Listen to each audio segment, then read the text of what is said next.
किसी का पहचान उसके पहनावे से नहीं होता।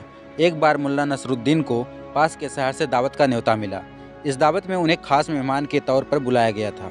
मुल्ला वैसे भी खाने पीने के शौकीन थे, इसलिए बिना सोचे समझे न्योता स्वीकार कर लिया। मुल्ला ने रोज़ पहनने वाले कपड़े पहने और दावत के लिए घर से निकल गए। सफ़र के दौरान उनके कपड़े धूल मिट्टी से गंदे हो गए। जब वे दावत के लिए पहुँचे तो घर के बाहर पहरा दे रहे दरबान ने उन्हें अंदर जाने से रोक दिया।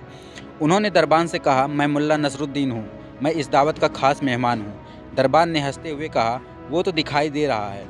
फिर दरबान ने धीरे से मुल्ला के कान में कहा, अगर तुम दावत के लिए आए मुल्ला नसरुद्दीन हो तो मैं खलीफा हूँ।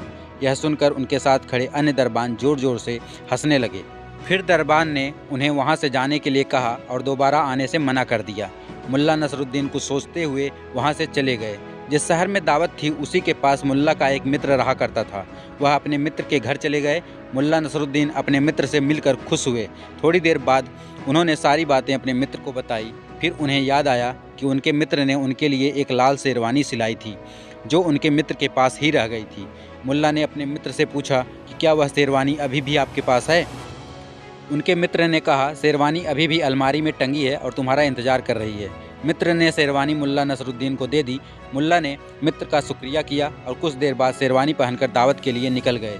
इस बार जब दरवाजे पर पहुंचे तो दरबान ने उन्हें सलाम किया और बाइज्जत दावत खाने तक ले गया। दावत में अनेक लजीज पकवान बने थे जिनकी खुशबू हर तरफ फैल रही थी। मुल्ला के स्वागत में बड़े बड़े लोग खड़े थे। फिर मुल्ला को खास मेहमान की कुर्सी पर बैठाया गया। उनके बैठने के बाद ही बाकी सभी मेहमान बैठे। सभी की नज़र मुल्ला पर ही थी। मुल्ला को खाने में सबसे पहले शोरबा परोसा गया। मुल्ला ने शोरबा उठाया और अपनी शेरवानी पर उड़ेल दिया। ये देखकर सब हैरान रह गए। एक ने उनसे पूछा, आपकी तबीयत तो ठीक है न? जब सब ने बोलना बंद कर दिया तब मुल्ला ने अपनी शेरवानी से कहा, उम्मीद है कि तुम्हें शोरबा लजीज लगा होगा। अब तुम्हें समझ में आ गया कि दावत पर मुझे नहीं बल्कि तुम्हें बुलाया गया था। इस कहानी से हमें यह सीख मिलती है कि किसी की पहचान उसके पहनावे से नहीं करनी चाहिए।